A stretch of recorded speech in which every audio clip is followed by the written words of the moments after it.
there, my ghastly ghosts and gals. Thanks for coming back for night 3 of the 13 days. Hey, Dad, can I have extra dessert? Dang it, I'm trying to introduce tonight's... whatever. Yeah, go ahead. Jeez, it seems like everyone wants more and more these days. Wait, you too? Well, I think CreepyClownGirl and I have you covered. Prepare your listening ears for a double feature of horrific proportions, one that I like to call Trick or Treat Never Ends, and CreepyClownGirl's Clubbed to Death.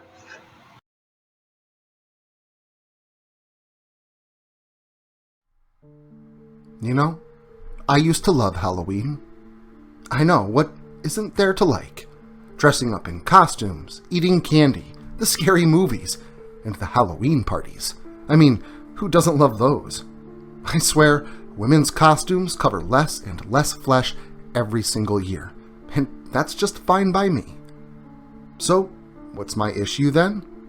Well, imagine living through Halloween every single day.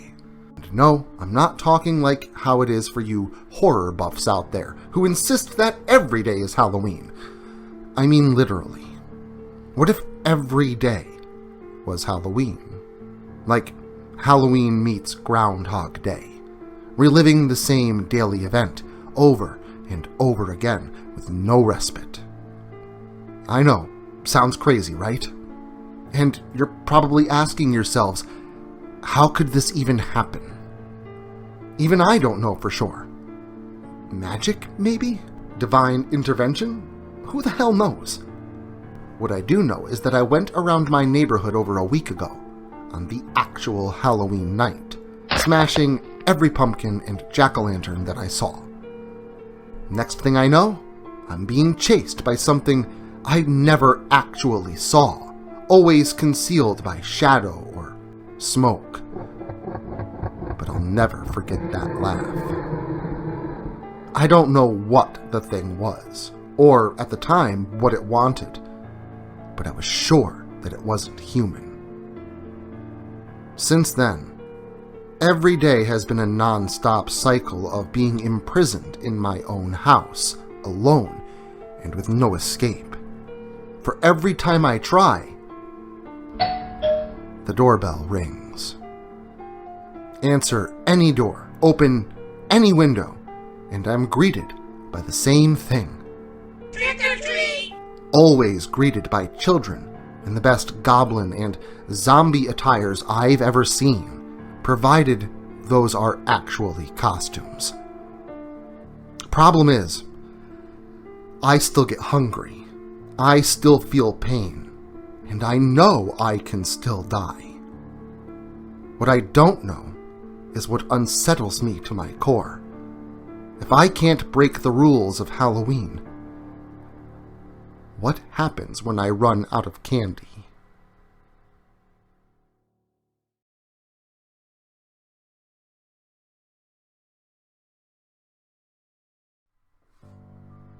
Once a year, we get to dress up and pretend to be someone or something that we're not.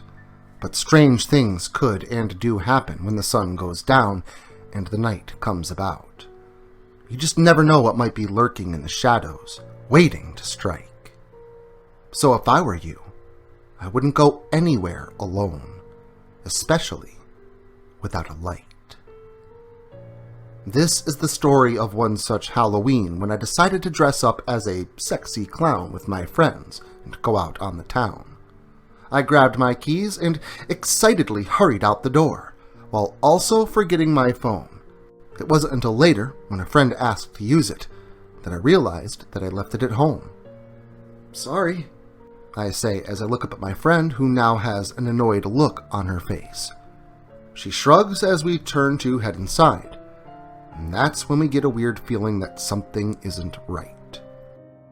Opening the door, we step inside, letting our eyes adjust to the dark room, and we notice that the club is now empty. We turn and look at each other in confusion, now getting scared. My friend broke the silence by asking in a shaky tone, "Where is everyone?" "I don't know," I say as I turn and start to walk away to go see where everyone had gone. My friend says, "Hey, wait, you ain't leaving me here alone," she says, following after me.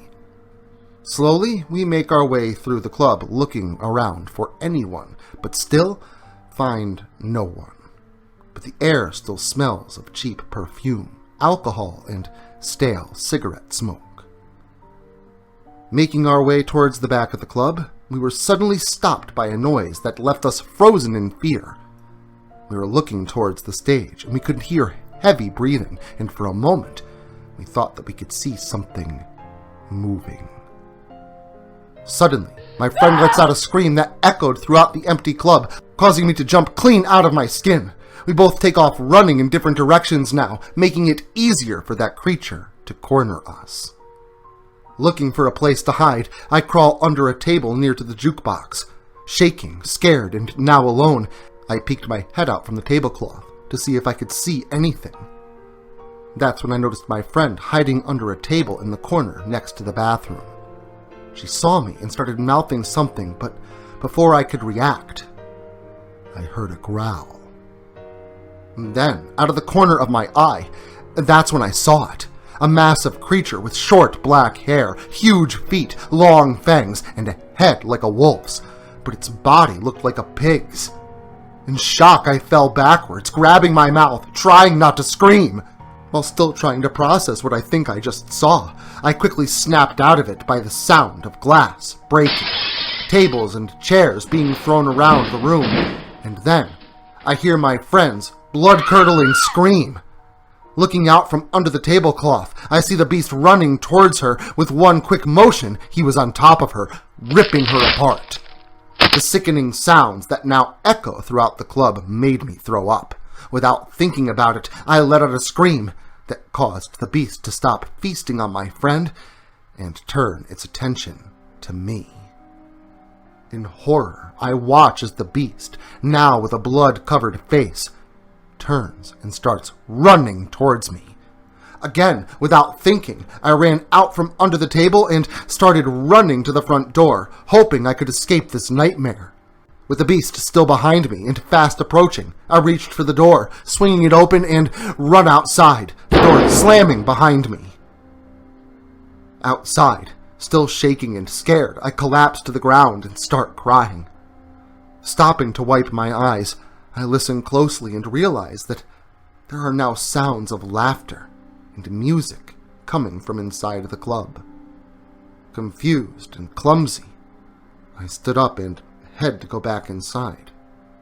Before going in, I pause for a moment and think to myself, what the hell just happened?